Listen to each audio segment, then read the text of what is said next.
All right. Greetings and welcome to chapter 11. It's our chapter for week 11. This week we're going to be looking at nutrition and fitness. So we'll be looking at specific recommendations for changes to your nutrition pertaining to your exercise routine and a little bit on different types of exercise as well. So some definitions on physical fitness and why it's important. So let's look at physical fitness as defined as good health or physical condition, primarily the result of exercise and proper nutrition. There's 5 basic components to physical fitness. One is cardiorespiratory endurance, which is what we consider cardio exercise. It's the ability to sustain cardio exercise for an extended period of time. So things like running or biking. It is a type of exercise that focuses a little bit on our muscles, but also on our cardiovascular and respiratory systems. Just like the rest of our muscles, those parts of our bodies also need exercise in order to get better at what they do. Our heart gets more efficient at pumping blood. Our lungs get more efficient at putting oxygen into our bloodstream when we do cardiovascular or cardiorespiratory endurance activities. Muscle strength, part 2, so the ability to produce force for a brief period of time. Then muscle endurance is the kind of the opposite of that. So muscle strength is the force we can produce over a short period of time. Muscle endurance is the ability to exert force for a long period of time without becoming fatigued. Flexibility, range of motion in our various different joints, which we improve with stretching or activities like yoga specifically would be probably better than just static stretching. And then body composition is having the appropriate amount of muscle to fat and other body tissues. So more lean muscle mass than we have adipose tissue or fat tissue. All right. So what are the benefits of physical activity? Lots of things. We reduce our risk of chronic illnesses like heart disease and type 2 diabetes. We're able to improve body composition, so gain lean muscle mass and burn stored fat. The types of exercise that tend to improve our body composition, moderate cardiorespiratory fit activity, we have less total fat and especially abdominal fat compared with people with low cardiorespiratory fitness. There's lots of ways to gain muscle, so our resistance type exercise helps us gain muscle, which also helps us burn fat. But to burn fat pretty effectively in the body, we want to focus on moderate cardiorespiratory activity that will help us burn fat better than weightlifting, for example. We have reduced risk of a variety of different types of cancer. Again, just having proper body composition, a good diet, and good exercise routine lowers the risk of lots of types of illnesses, and some types of cancer, again, are among those. Improved bone health. So especially for older adults, especially for older women particularly, or those that were assigned female at birth,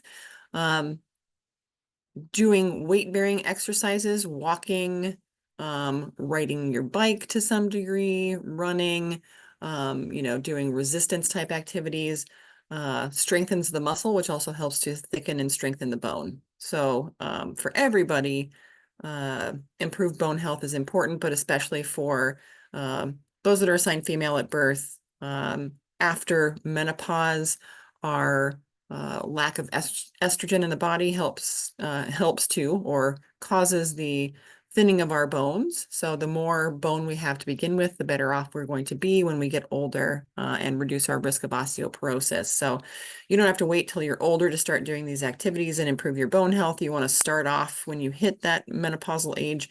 You want to start off with as much bone as you can possibly have in order to lower your risk of osteoporosis. We know exercise and being outdoors can help improve our mental state, improve our mood a little bit. So regular exercise helps with reducing depression and anxiety, and it reduces, so it can help kind of protect against the onset in people who don't have those symptoms, but people who already have depression and anxiety, we can improve our mental state by being outdoors and exercising.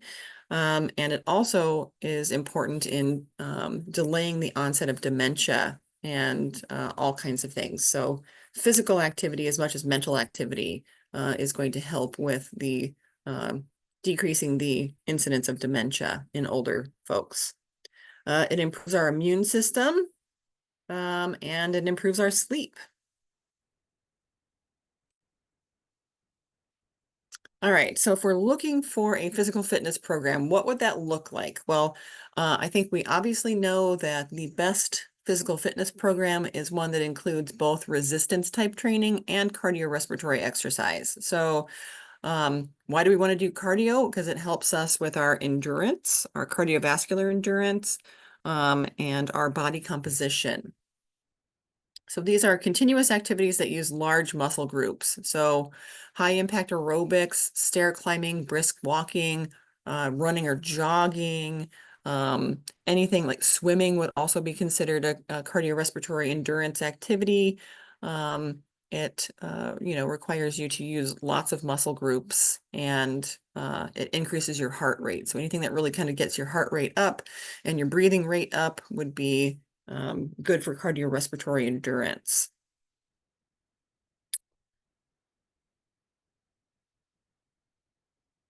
And why is that important? Well, it reduces your stress. It helps you to kind of release stress in your body, release tension in your body.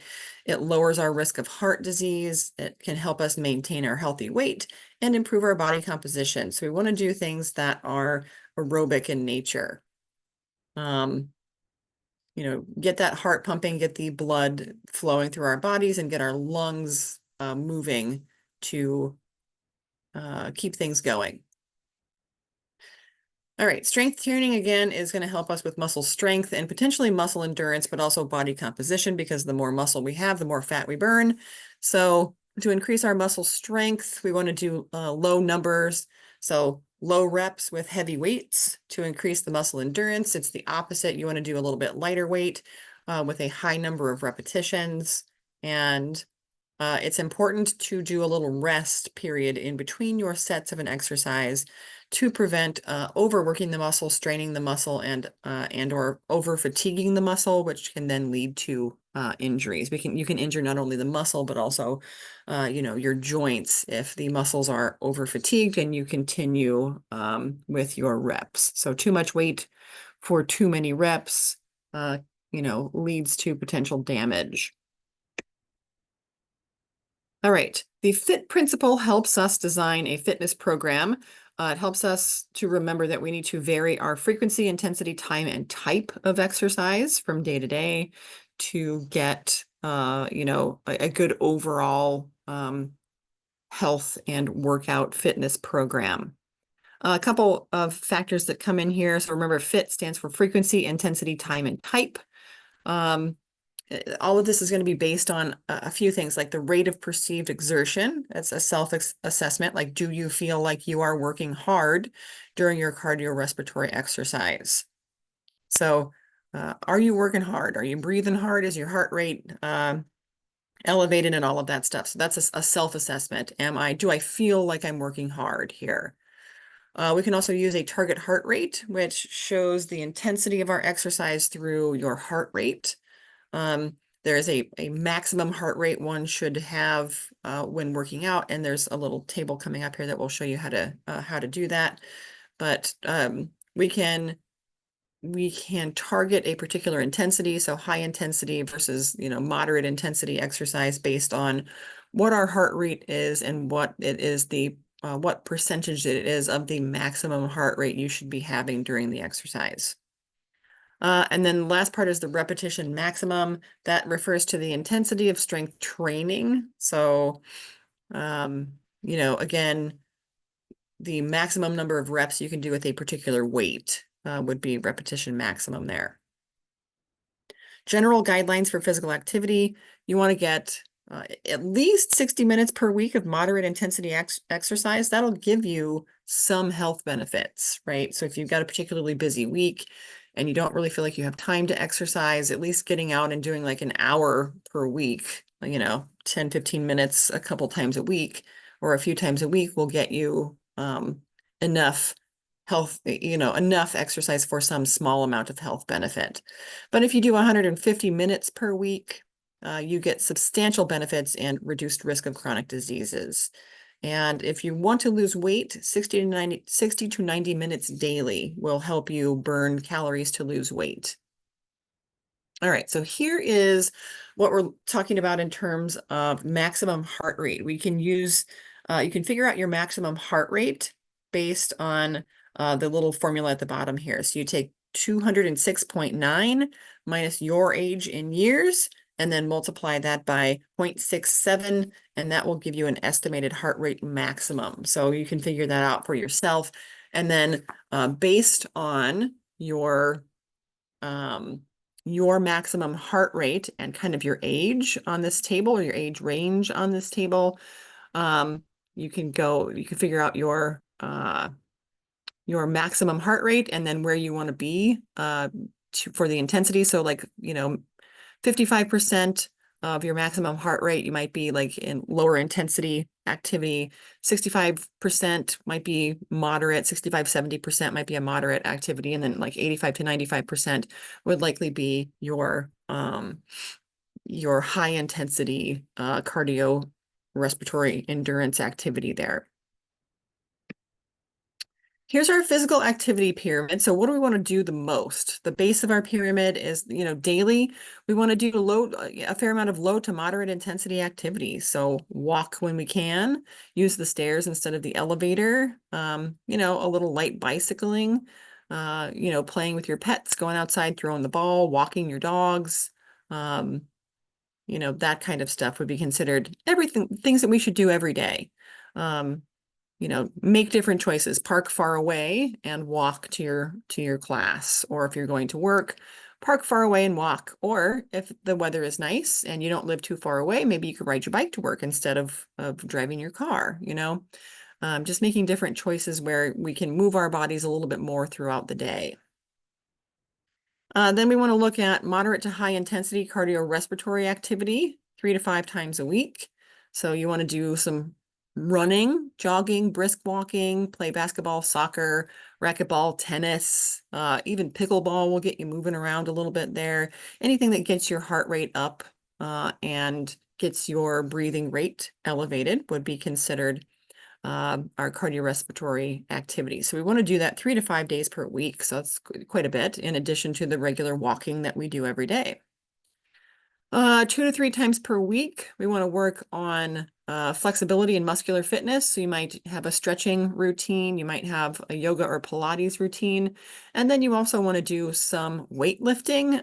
And by weightlifting, it doesn't mean that you have to use, that you have to go to the gym to do weightlifting. You can use your own body weight as resistance. So you can do push-ups, you can do sit-ups, you can do planks, you can do all kinds of activities, just utilizing your own body weight as resistance. If you can't make it to the gym, you could at least do, some of those other things at home if you wanted to, if you don't have your own set of weights at home. And then we want to minimize as much as possible all this stuff where we are sedentary, where we're sitting. So watching TV, playing on our phones, using the computer, sitting on our desk and studying all night long. You want to keep that to a minimum as much as possible. Just try to get up and move your body periodically. And that'll be good, not only physically for you, but also mentally for you to give your brain a little break from all of the stressful stuff going on when you are at your computer or watching the political ads on TV, that kind of stuff. All right. So using, you can't do the same routine all the time every day and continue to make gains in terms of your fitness. So we want to use what we call the progressive overload principle, and that incorporates the FIT principle. But basically kind of what happens is if we're doing the same exact thing and we're not switching things up a little bit from time to time, we reach a plateau. we reach a kind of a fitness plateau. So we can't really run any faster than we could before. We're not really able to like lifting heavier weights. We're not losing weight as fast as we were previously. We've reached a fitness plateau. And if you reach that plateau, that just tells you you need to switch things up a little bit. So you can modify one or more of our FIT principles. So frequency, intensity, time, and type. Shuffle things up a little bit. So do something maybe more frequently, or increase your intensity a little bit, like get a little bit higher weight if you're kind of plateauing there. The type of exercise you're doing. So if you've been doing, yoga daily, and you haven't really been lifting weights as much, maybe you do like yoga a couple times a week, and then you also maybe work in some resistance activities. So some push-ups and that kind of stuff. And then time. So, do it for a longer period of time. If you're, again, reaching a point where things aren't changing as fast as they were, that's natural. You just have to kind of switch things up a little bit to continue to make those gains over time. All right, here we go. So this is the kind of using the FIT principle to improve fitness. So cardiorespiratory fitness, 3 to 5 days per week. We could increase the intensity to help, keep things moving along. So run a little bit faster, or ride your bike a little bit faster, or swim, try to pick up your turnover and your stroke rate for swimming, any of that kind of stuff. To increase your heart rate just a little bit more. So you can get anywhere between 64% and 95% of your maximum heart rate. You can push that heart rate up a little bit more. Muscle fitness, again, you can increase your weight for the intensity, flexibility. You can, if you're feeling like your flexibility is plateaued a little bit, maybe you go just a little bit further to the point of feeling a little bit of discomfort to continue to make strides toward being more flexible. Time, again, increasing the time as you get into it, because running for 30 minutes in the beginning might burn you a bunch of calories, but once your body has become more accustomed to that amount of activity, then things kind of plateau. So you have to keep pushing yourself a little bit more. And then switch up what types of activities you're doing so that you are working different muscle groups. All of your muscle groups are kind of getting in there. And you're doing things in a different way each time so that you're not overworking one part of your body and underworking another part of your body. So you're getting that kind of imbalance there. So just kind of switch things up from week to week. Okay, now let's move into the nutrition aspect of fitness here. So how are we using carbohydrates, fat, and protein during exercise? What are they doing? So the first few minutes of exercise, the energy that is going to provide, I guess, the source of energy that's going to provide our energy for the first couple of minutes of our activities, our exercise, is going to be through breaking down the fuel sources that we already have available in our muscles. So there's ATP, which is our energy molecule in the cell. We break down ATP that already exists, that we've already made. And that directly will power our muscle contractions and all of that stuff as we begin exercise. So first couple of minutes, we have stored quick energy sources. We have ATP already there, and then we have creatine phosphate. And creatine phosphate helps us regenerate ATP. So we can take, when we burn ATP, what we do is we break off one phosphate from the end of the molecule. So this is what we do. We take ATP, we split off that last phosphate, and as we do that, it releases energy. ATP is what directly powers our muscle contractions and all of that good stuff. So we have to have ATP. And again, we have small amounts of that stored in the muscle, already prepared to begin an exercise. But we're going to burn through that fairly quickly. And to keep going, we have to be able to make more ATP. So we can use our small amount of creatine phosphate that's stored in the muscle, and we can take the phosphate off of the creatine molecule, stick it back on our ADP, and regenerate ATP. So we add the phosphate from creatine to the ADP, which is adenosine with 2 phosphates. After we've broken one off, we take the phosphate from creatine, add it back to ADP, make more ATP, and we can keep powering our exercise for the short term, our muscles for the short term. So that's the first couple of minutes of exercise. We use what we already have stored up in the muscle. As exercise continues, we move into aerobic means of generating ATP, which means we have to use oxygen, which is why when we do exercise, we start to breathe more rapidly and we breathe harder to get more oxygen in so that we can use that oxygen to make ATP using our other fuel sources. So primarily carbohydrates and glucose specifically is our preferred fuel source that we burn to generate ATP using our aerobic means. And then we can also burn fatty acids. The fatty acids are broken down to yield ATP, also via aerobic metabolism. So using oxygen to burn those nutrients to make ATP is what aerobic metabolism is. We can also burn amino acids and protein to make energy, but our bodies prefer not to do that. They prefer to utilize carbohydrates, then fats, and save the amino acids and the protein for all the important functions that proteins do in our bodies. All right. So here we're looking at, and like, don't look at these times necessarily and these distances and think like, oh my gosh, I'm nowhere near that.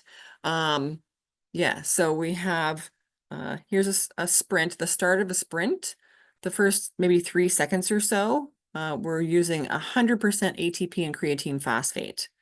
For the next few seconds there, if we're doing like, let's say 100-meter dash, so that's between, if you are an elite athlete, around 10 seconds. If you're a normal person, maybe more like 15 seconds, a little bit longer.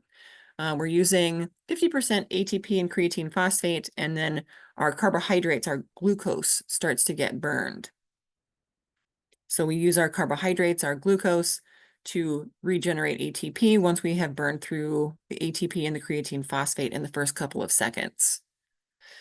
A 1,500-meter race, which is roughly a mile, is, now this says between 4 and 6 minutes. Like, again, are we elite athletes? Some of us maybe, the rest of us probably not. That is going to move primarily into carbohydrate metabolism. So we've burned through pretty much all of our standing ATP and our creatine phosphate. We're going to switch to aerobic metabolism of carbohydrates. So breaking down that glucose to make ATP. The next one is a 10K race. A 10K race is 6.2 miles. And again, I feel like their time estimates are a little bit aspirational, I would say, because most of us are not elite athletes and we're not going to run 6 miles in 30 minutes. That's just bonkers to me anyway. But at any rate, so 30 to 40 minutes into the exercise, we have now moved into, we're still burning carbohydrates, about 60% carbohydrate and 40% fat. So we've finally gotten into that point where we're using fat. Fat breakdown takes longer. It's got a lot more steps to go through, so it takes longer. It yields a ton of ATP, but it takes longer to kick in, and it's not as fast as burning carbohydrates, and again, specifically glucose. Now 2.5 to 3 hours of exercise, which this says is a marathon. And I disagree wholeheartedly with that. Again, unless you are, an elite athlete, we're not looking at, and we're not looking at finishing that marathon, that 26.2 miles in 2.5 hours. That is, again, quite aspirational, in my opinion. But at any rate, marathon, you're 75% carb, you're 20% fat, and 5% other. So what's other? Good question. Maybe a little bit of protein, maybe, a variety of other things. All right. And then if we're doing basically lower intensity, longer duration stuff, so like a day-long hike, 5.5 to 7 hours worth of hiking, that lower intensity, a longer duration exercise burns a ton more fat. So it's burning 65% fat to 35% carb. So it's a great, specifically fat burning activity if you are going to go on a long hike. All right. So again, carbs are going to be the primary energy source during high intensity activity and pretty much all the time. Carbohydrates are the main source of energy. Where do we get the carbs? From our blood glucose. We get carbohydrate, we get glucose that is stored as glycogen in two places. It's stored in your skeletal muscle as glycogen, and it's stored in your liver. Now, the muscle doesn't release glycogen or glucose for the whole body. The muscle saves its glycogen and breaks off the glucose and just uses the glucose itself. The liver stores glycogen that it can release into the bloodstream, and it will give that glucose to the whole body. So again, higher intensity exercise carbs. Yeah, carbohydrate comes from the blood, from stored glycogen in the muscle and the liver, about 2 hours for about 2 hours of exercise. Well-trained muscle, again, the more we work our muscle, the better it is and more efficient it is. And it stores 20 to 50% more glycogen than untrained muscle. So the more you use the muscle, the more endurance it's going to have because the more glycogen it's going to store for the long term. Liver, again, maintains normal blood glucose. So it shares its glucose with the rest of the body. But again, muscle saves it, uses it itself. If you're doing really high intensity exercise, one of the things that happens is that oxygen in the muscle becomes limited. And if there's not enough oxygen in the muscle, we can't fully burn our glucose and turn it all into ATP. It kind of gets, the system gets blocked up if there's not enough oxygen available to continue the steps of cellular respiration. So the muscle switches to something called lactic acid fermentation. So basically what that does is there's a certain part of cellular respiration that can continue without oxygen, and it's called glycolysis. And in order for glycolysis to continue to make ATP, we have to turn the end products of glycolysis into something else. And what we end up doing is turning that into lactic acid. But that frees up some of our electron carriers to go back in and keep burning glucose and making small amounts of ATP. So once we've finished our high intensity activity, so like the lactic acid will build up in the muscle tissue. And it causes that kind of burning sensation that you get in your muscle when there's high intensity activity. It also leads to muscle fatigue and all of that kind of stuff. But once we're finished with the high intensity exercise, the lactic acid is released from the skeletal muscle, and it usually goes to the liver. And the liver converts it back into glucose or something else. But it can also be used for energy during low intensity exercise, that lactic acid, if we have extra in other tissues. All right. So intensity affects how much glucose and glycogen we use. Again, high intensity is going to burn through our glucose and glycogen a little bit more quickly. So you do need carbohydrate for exercise. How much do you need? It depends on what's the duration and the intensity of the exercise you plan on doing. During or after an activity, you want to eat things like bananas, bagels, cornflakes, things that are able to be digested and absorbed quickly to give you a good source of carbohydrate during the activity, but also to restore your glycogen immediately after. If you want to eat a little bit more complex carb, you want to eat about 2 hours before exercise. You can get some of your whole grains, oatmeal, pasta, corn. That stuff takes longer to digest and longer to enter your bloodstream, so that would give you a little bit more sustained energy. All right, and this will talk about the duration and the intensity of the activity per day. If you're planning to do 60 to 90 minutes of moderate intensity, you really basically per day would need 5 to 7 grams per kilogram of your body weight. 1 to 3 hours of moderate to high intensity, we go up a little bit. And then if you're doing 4 to 6 plus hours of extreme endurance, let's say you're like running an ultra marathon, you're going to run like 100 miles. You want to, before that race, increase your carb intake to like 10 to 13 grams per kilogram of your body weight. All right, fat, again, like we said, is the primary energy source during low intensity exercise. So like that's that day-long hike that we were talking about previously. Um, there's two forms. We have fatty acids in our fat tissue, our adipose tissue, and then we also have fatty acids in muscle tissue. So those are the two forms of fat that we can then use as an energy source. Converting again fat to energy to ATP is really slow, and it requires a lot more oxygen and a lot more steps compared with burning carbohydrates, which is why it's better for a longer duration, lower intensity exercise. It's a better fuel source for that because it can provide a lot of energy, but it takes longer to burn through it.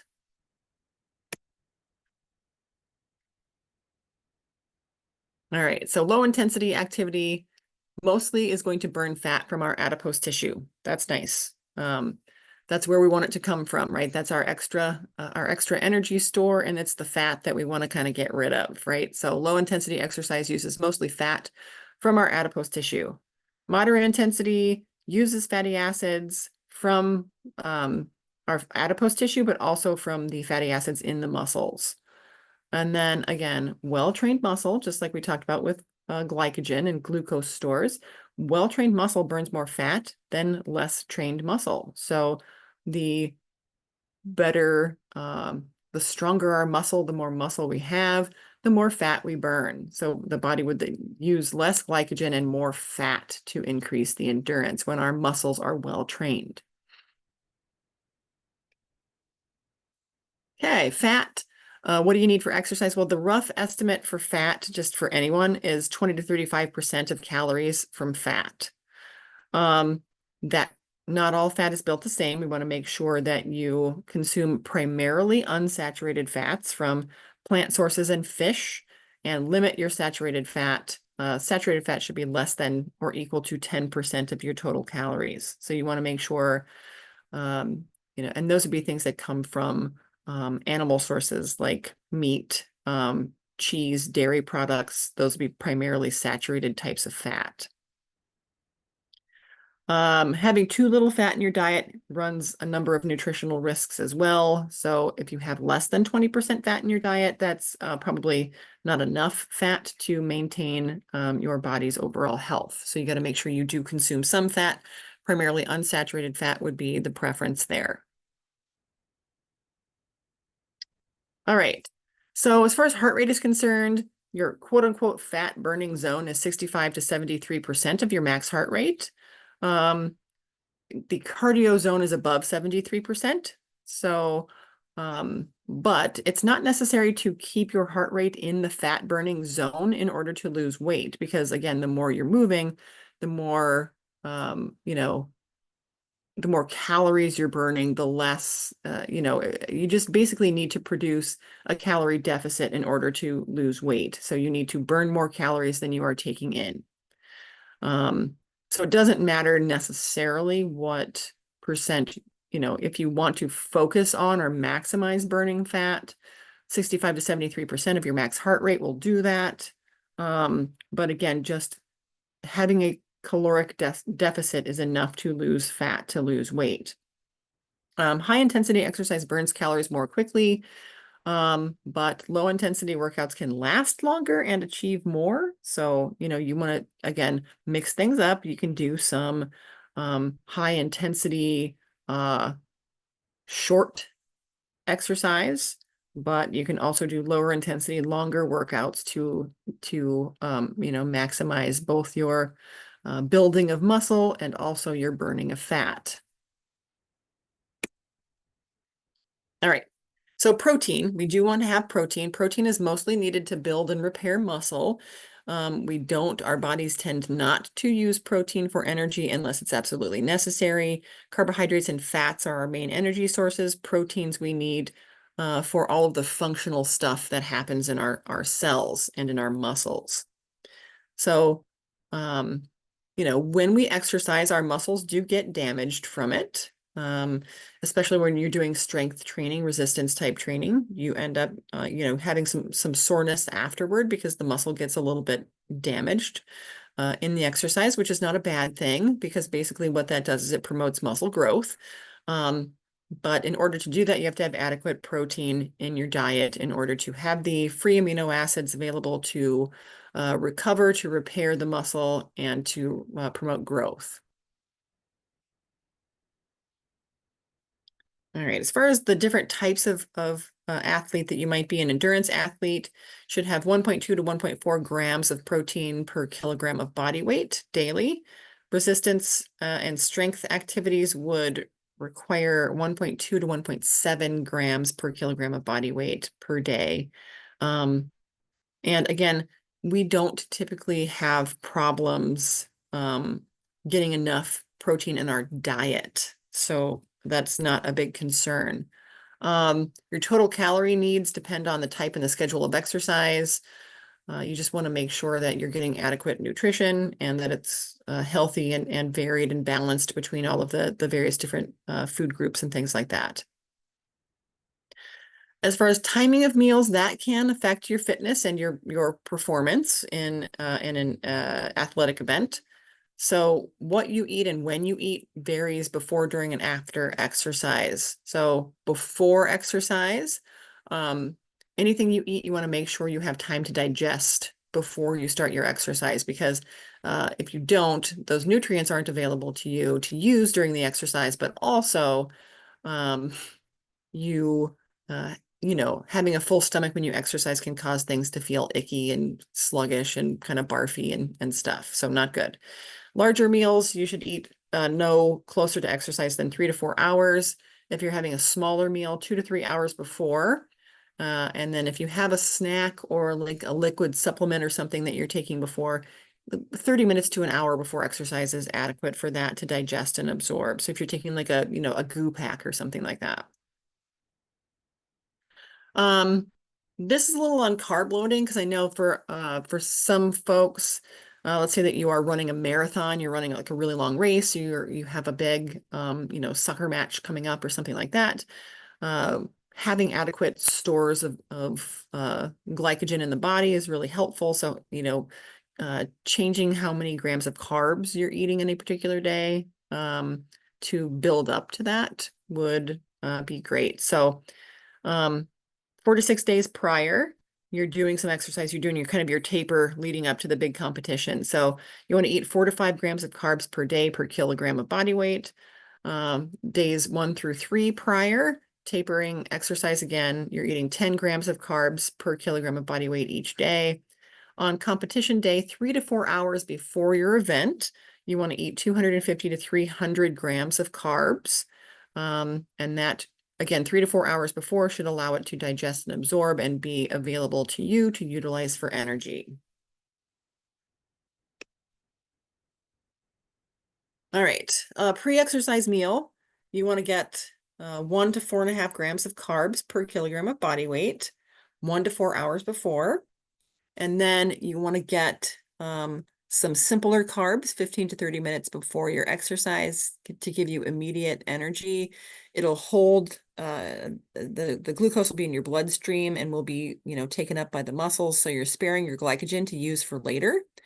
And it also helps to reduce muscle damage. And then some protein before exercise and during exercise. Helps with muscle glycogen synthesis, protein synthesis after exercise is over. So consuming, protein 1 to 4 hours before exercise, that will be helpful to have amino acids ready to repair the muscle afterward. Do not eat high-fat food before exercise because it takes a long time to digest and can lead you to feel gross. It leaves your stomach is uncomfortable, you feel barfy, you feel gassy, and you feel just kind of sluggish as well. During exercise, you should fuel every 15 to 20 minutes during exercise. So exercise longer than an hour. If it's under an hour, you don't necessarily have to do this, but you want to start your carbohydrate intake shortly after. So like 30 minutes in, and then from there, every 15 to 20 minutes or so, you should be getting 30 to 60 grams of carbs per hour to avoid fatigue. And this is important, especially for longer endurance type activities like running a marathon or a half marathon even. Fueling is really important during those activities. You want to stick to things like glucose or sucrose or maltodextrin. Those are simple carbohydrates that are quickly absorbed. Fructose, you want to try to get away from and avoid that as much as possible because that can cause GI upset, cramping and, nausea and stuff like that. Also good to consume some protein along with the carbs during exercise, again, to maintain the muscle and aid in muscle growth afterward. After exercise, you want to basically get a quick snack, a recovery snack right after. That contains both carbs and protein, and the carb protein ratio of 3 to 1, 3 grams of carb to 1 gram of protein is ideal to promote restoring muscle glycogen and protein synthesis to recover more quickly after exercise. The preferred protein choice is actually whey protein, which is in milk, because it's easily absorbed and it's a complete protein, so it contains all essential amino acids. When you have a small snack or a liquid supplement after exercise, again, high carb, moderate protein, low fat within 2 hours.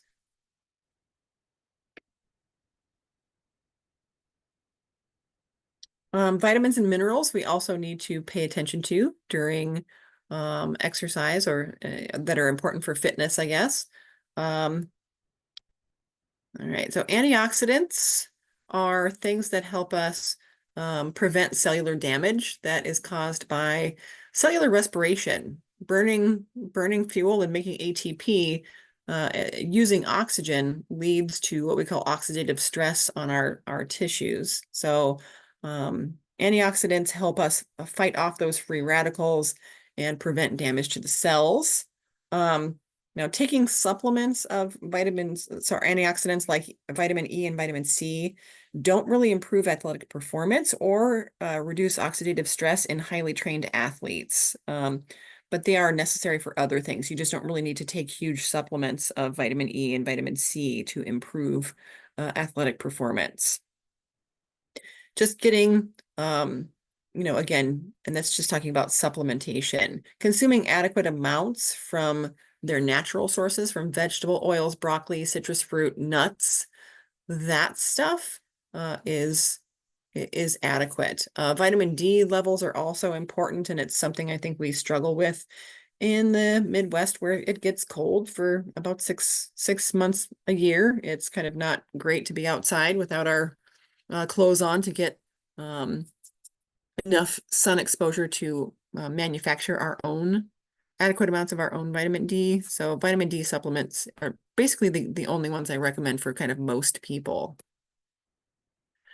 Let's see. Minerals, iron can be an issue. So low iron leads to the reduced ability to produce hemoglobin, and it leads to what we call anemia potentially.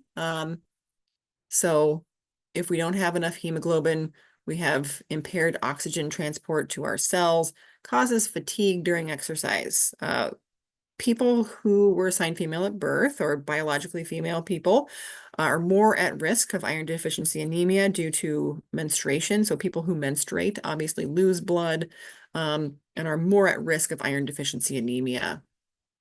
Also, anybody who is a long distance runner, so like, marathoners, and those that are in sports where they have to make weight, like wrestling, for example, those folks are at higher risk of iron deficiency anemia due to the weird diet stuff that happens there.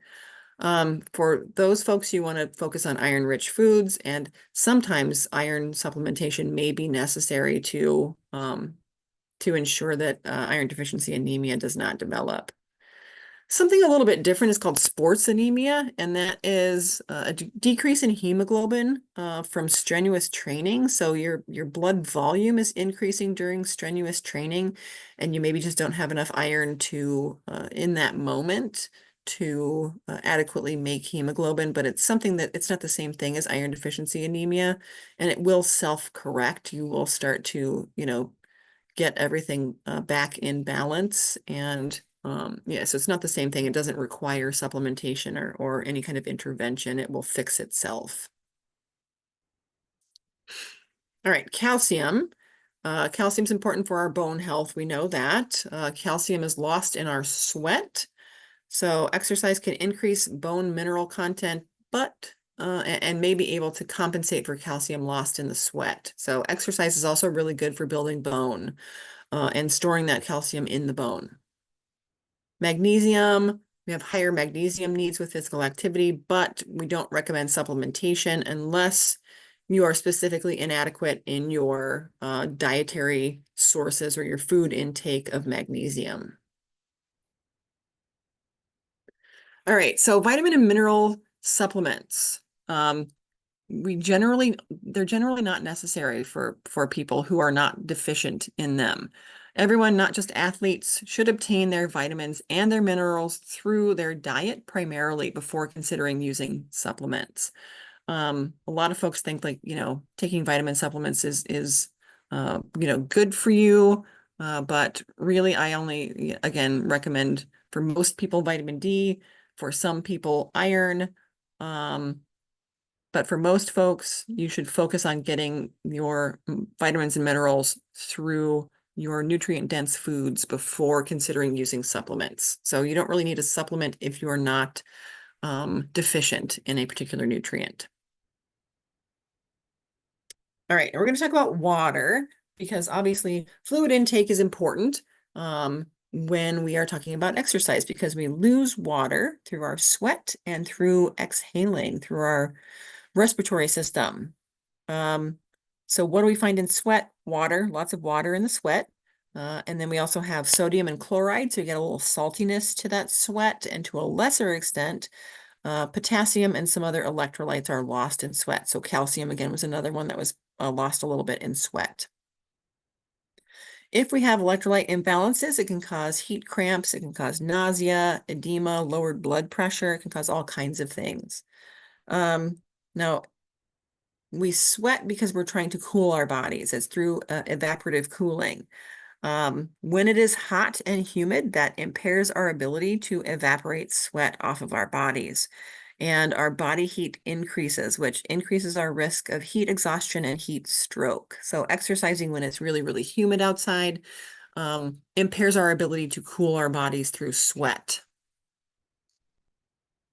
All right.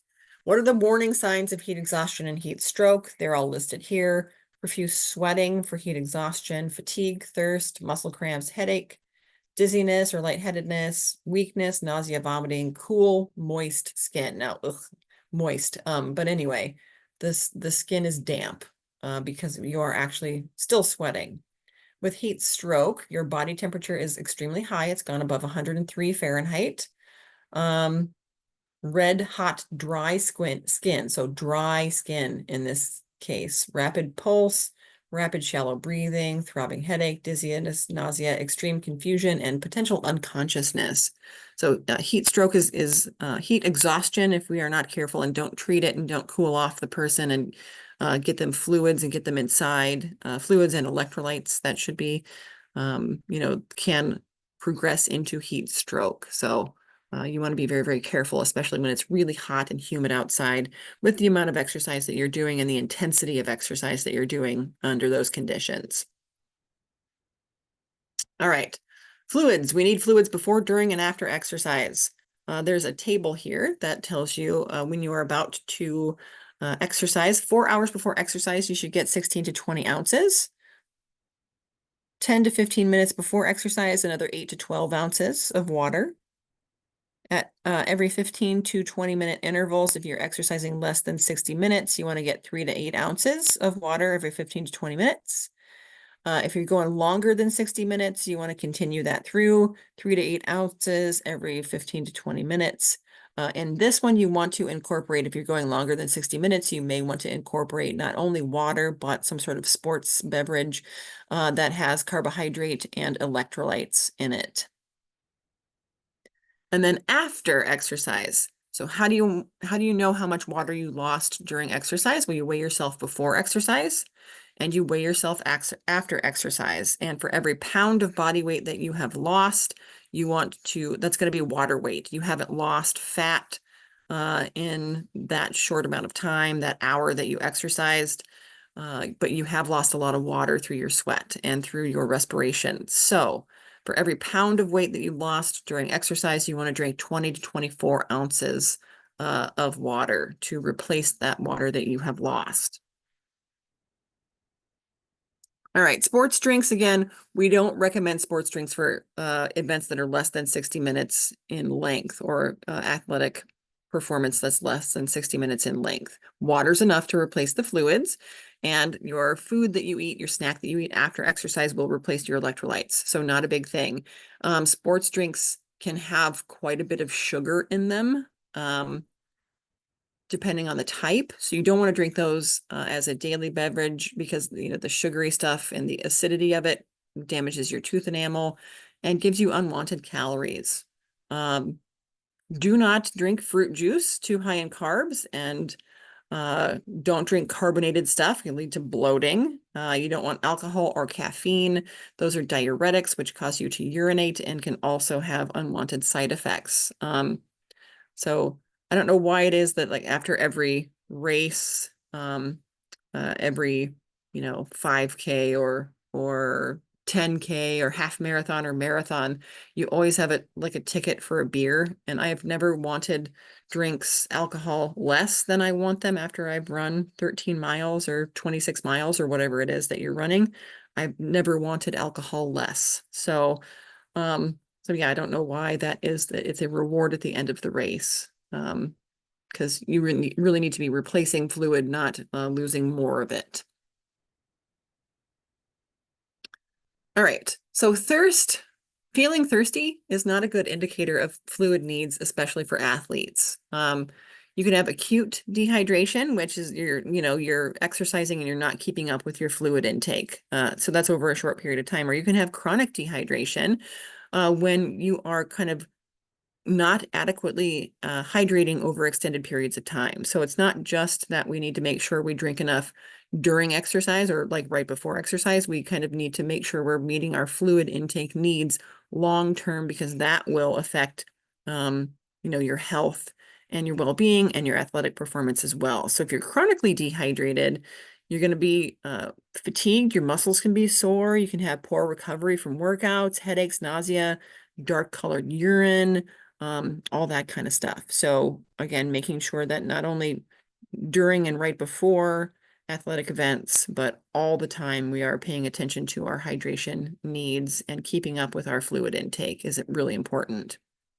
On the flip side, if we drink too much water without any electrolyte with it, we end up with hyponatremia, which is low sodium in the blood, and that can be deadly. We can have an inability to contract our muscles and conduct electrical signals through our nervous system and stuff like that. So over consuming just plain water in a short period of time, like chugging a gallon of water, could lead to potential death. All right. So here we have athletic performance and what happens when we are fully hydrated versus when we are not fully hydrated. Up here, we have normal athletic performance, and it starts to kind of drop down with our percent loss, water loss as percent of body weight. And notice that you don't start feeling thirsty until you're roughly about 3% down on your body fluids. So, you want to make sure that you're preventing even getting to that point. Okay, moving into dietary supplements. Again, do we need dietary supplements? Do they contribute to fitness is the question. One thing to note is that dietary supplements are not regulated by the FDA. So the manufacturers aren't required by law to provide safety or efficacy of, to provide any information that supports the safety or efficacy of their supplement claims. So, it's not strictly regulated, so they don't necessarily, they can say this will help you with X, Y, or Z, but they're not required to prove that. All right, so multivitamins or multiminerals, we believe that it improves our overall health and performance and provides energy. The evidence is that they can provide health and performance benefits only when you're already deficient in one of those nutrients. So again, they're unnecessary. They are not regulated by the FDA. And you want to avoid, if you're going to take a multivitamin, you want to avoid a supplement that contains more than 100% of the RDA of those contents. Also, vitamins and minerals don't directly supply energy, but they can assist with the breakdown of carbohydrates, fat, and protein for use as energy. So multivitamins for most people aren't necessary. Creatine. The belief is that it helps us increase our muscle mass and our muscle strength, and it makes athletes faster and stronger. Not great results in clinical trials. It has been shown potentially to increase muscle mass and strength and improve performance in high intensity, short duration exercise by increasing ATP, but results for improving performance in longer duration exercise, pretty mixed there. No negative effects seen in healthy individuals. So it doesn't hurt you necessarily, but the results are varied depending on the type of exercise you're doing. If you're weightlifting, maybe it might have some benefit to increase ATP, but longer duration stuff, there's really not great evidence to support use of creatine there. Caffeine, we think it improves endurance, and it actually does. It's been shown to improve endurance in some athletes. Short duration activities doesn't really help with short duration activities, but it does with longer duration endurance activities. What it does is it helps to allow us to utilize, it helps to mobilize fatty acids. It helps to encourage carbohydrate use. So it helps us to more efficiently utilize our nutrients to burn energy for those longer duration endurance activities.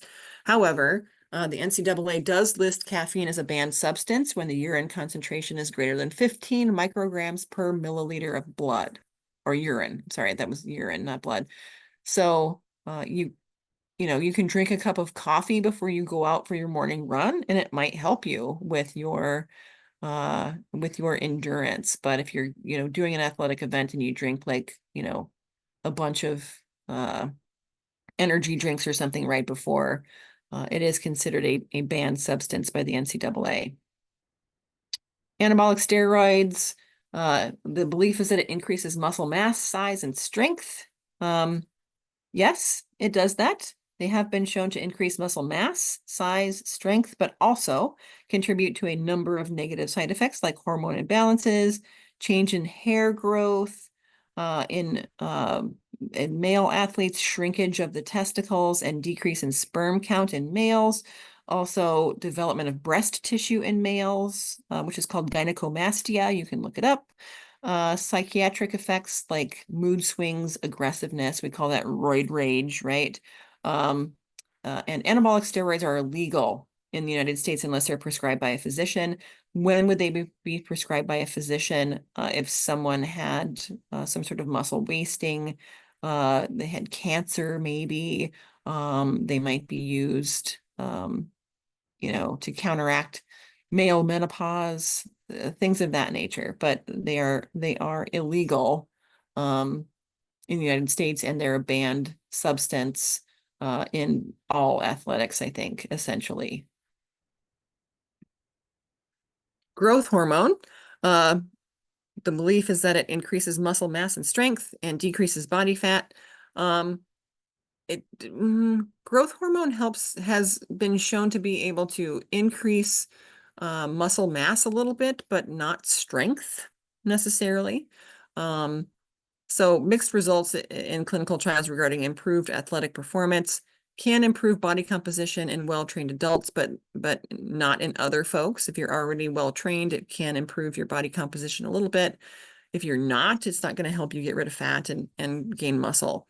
It develops negative side effects like acromegaly, which is where your bones grow and get thick. Well, they don't really grow because your growth plates are done, but your growth plates are closed, but it helps the bones, makes the bones get thicker. So you get like a really thick, brow and thick fingers and things like that. Also leads to the development of diabetes and atherosclerosis and hypertension. Growth hormone is also banned. It's a banned substance by the NCAA and most athletic organizations. And then our last one here is erythropoietin / blood doping. Erythropoietin is a hormone that your body naturally produces to help you make more red blood cells when necessary. So the claim is that it improves cardiorespiratory fitness and endurance. Sure does. It absolutely does. But it can be very, very dangerous because what it does is it increases the viscosity or the thickness of your blood, and it increases your risk of forming blood clots. So it has been linked to sudden death during sleep among European cyclists. Cyclists were ones that I think used erythropoietin a lot because, again, cardiorespiratory endurance is a big thing in people who do like the Tour de France, right? Those long cycling events where you're cycling like hundreds of miles, you know, in a short period of time. The other version of this is something called blood doping. It's where someone basically has their blood, you know, they like quote unquote donate a pint of blood. And then right before an event, they have it put back in their own body. So they take out the blood so that their body replaces the blood that they lost, and then they add their blood back to their body right before the event. And again, it increases your red blood cell count and can increase your endurance, but again, increases your risk of blood clots and sudden death.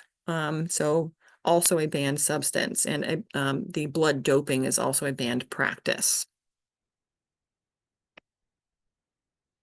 There is a way to increase your red blood cell count in a legal and healthy manner, and that is the idea of training high and competing low.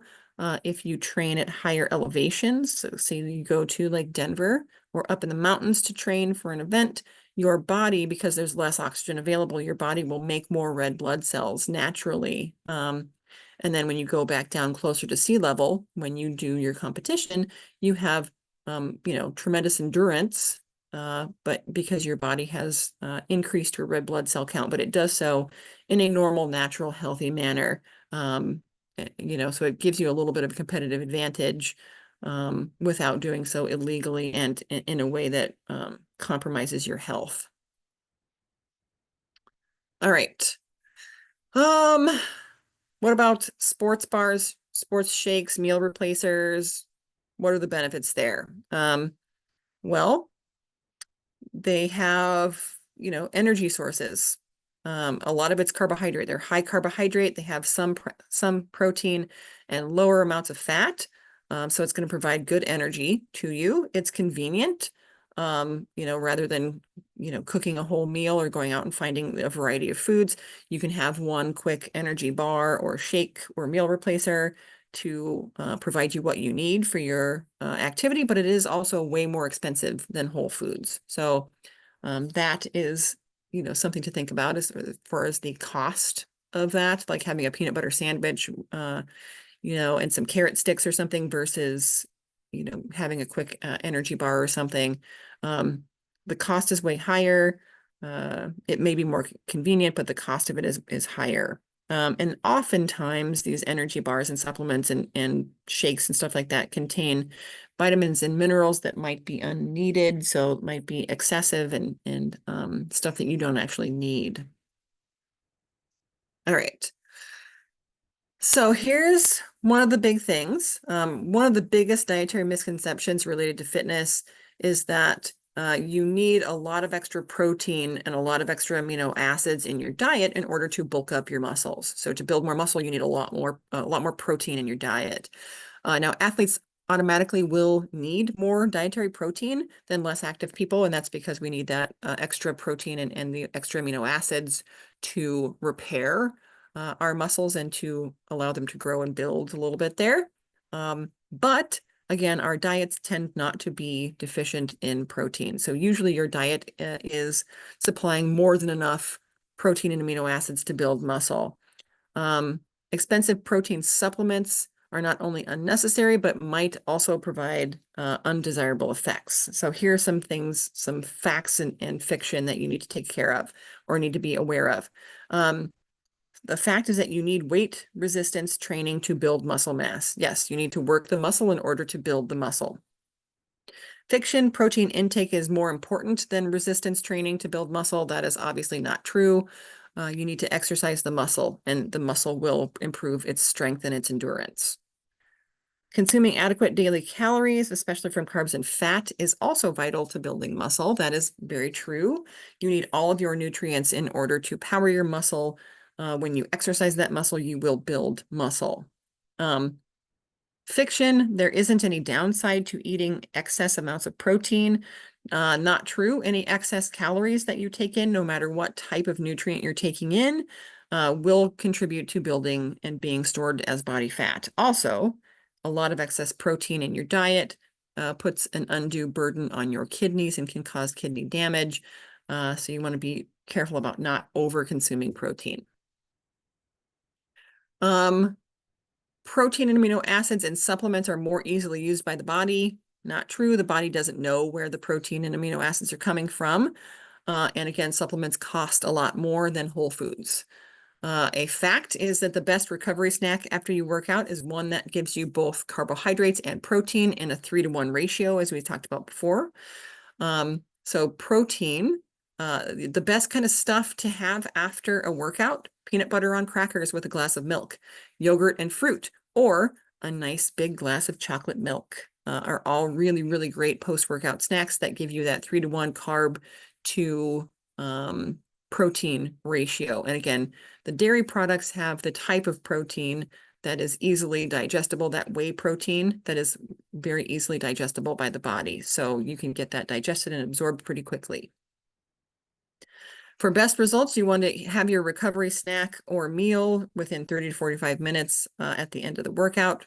That's fact. So again, peanut butter on crackers with milk, yogurt and fruit, or a nice tall glass of chocolate milk within 30 to 45 minutes of the end of your workout will be a great recovery snack. Fiction, it doesn't matter when you eat after a workout. Wrong again. If you wait too long, you'll diminish your body's ability to use the new consumed carbohydrates and protein for glycogen replacement and muscle repair, and it'll just be sort of used by your body as calories and stored as fat. All right, and then one last thing to look at here, vegan diet for elite athletes. Can an elite athlete be a vegan? The answer is yes. There's actually a lot of elite athletes who eat a plant-based diet, a vegan diet. Venus and Serena Williams, tennis players, Novak Djokovic, he also is a plant-based athlete. There's a number of athletes that eat a plant-based diet. So what are the benefits of that? Animal proteins can cause health issues. Plant-based diets are higher in carbs, which helps us provide glycogen. You have automatically increased intake of fruit and vegetables and whole grains, which give you great micronutrients and good sources of lots of healthy things. Folks who eat a vegan diet tend to have lower healthcare costs, fewer visits to the doctor, lower blood pressure, lower cholesterol, all of those, all of those things that come from eating an animal-based diet. Some people think that a vegan diet is harder, but if you are an athlete, you are going to be planning out your meals in advance, right? For anyone who travels for your sport, you're going to want to plan ahead. And yeah, for a vegan diet, you might have to plan ahead a little bit more and make sure you take things with you that other folks wouldn't have to. But that would be true for anyone who wants to be following a fairly strict diet. Again, if you don't plan well, you might not have super adequate protein intake. Again, difficult to obtain adequate micronutrients. Again, without proper planning, it can be difficult to acquire adequate micronutrients, and that there's potential that there's more research needed to determine if vegan diets are good for elite athletes. So basically the downsides to a vegan diet are mostly that you have to plan ahead. which I don't think is that big of an ask. And it comes with a number of health benefits. So just something to kind of think about there. It is possible to be an elite athlete and consume a plant-based, animal-free diet. All right, that is the end of our lecture for today. As usual, we have a homework assignment. We have a discussion board assignment, and you should be hopefully working on your My Diet Analysis project as well this week, as it is due at the end of next week. So make sure you are paying attention to that. On Blackboard, I've also posted the study guide for the next unit exam as well. So let me know what questions you have. Otherwise, have a great week.